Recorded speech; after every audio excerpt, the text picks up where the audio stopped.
Hi, it's Claudia Rosario, and on today's vlog, I'm going to be talking about shame.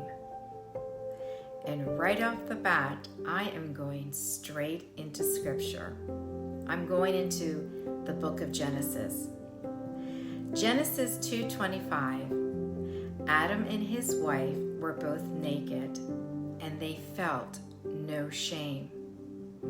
Genesis 3:6-7. So she, Eve, took some of the fruit and ate it. Then she gave some to her husband, Adam, who was with her, and he ate it too. At that moment, their eyes were opened, and they suddenly felt shame at their nakedness. So they sewed fig leaves together to cover themselves. Take note. Before sin entered the world, Adam and Eve felt no shame. But after sin entered the world, Adam and Eve felt shame. And that's the reason they covered themselves. In a recent major survey, over 2/3 of respondents agreed with this statement. My overall quality of life would improve if my sex life improved. Would you also agree? Did you know that science shows regular sexual activity improves our physical and our mental health? So can someone please explain why there's so much shame and secrecy around sex, especially in a Christian marriage?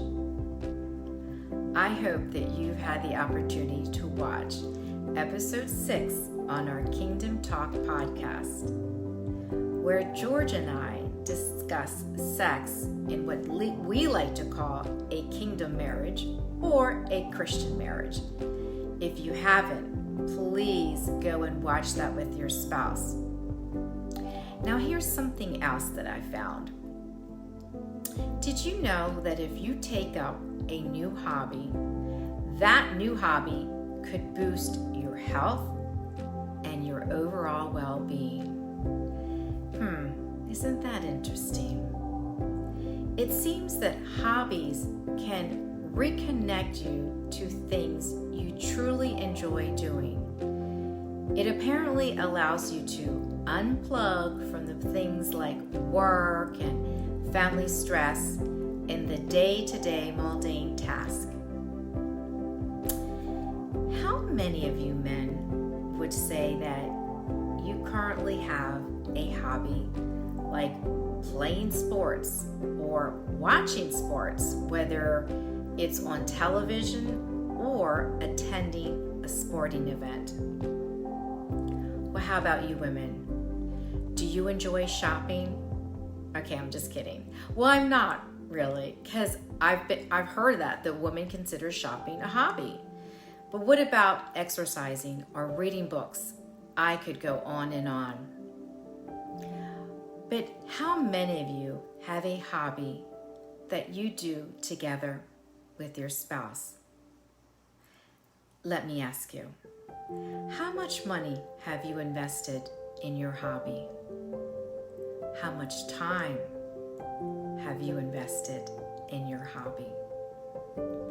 One of the biggest complaints that George and I hear from couples is that they just don't have enough time for each other because they're just so busy in their lives.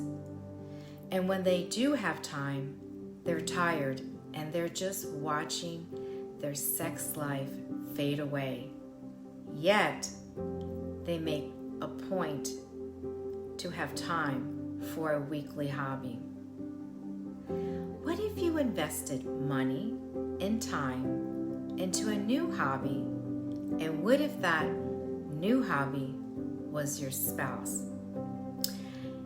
Because if you think about it, if a survey concludes that most agree that having a better sex life would improve their overall life, and by taking on a new hobby would reconnect you to what you truly love doing, to me, it's a no-brainer.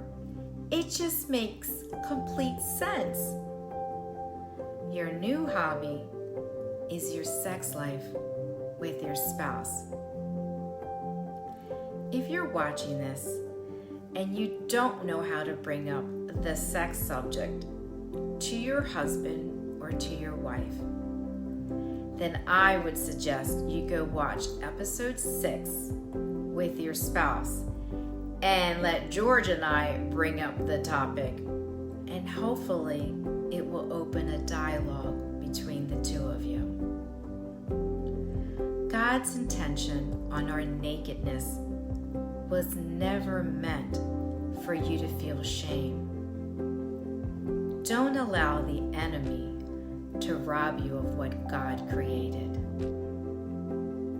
If you like today's vlog, please like, comment, share, and most importantly, subscribe. Until next time.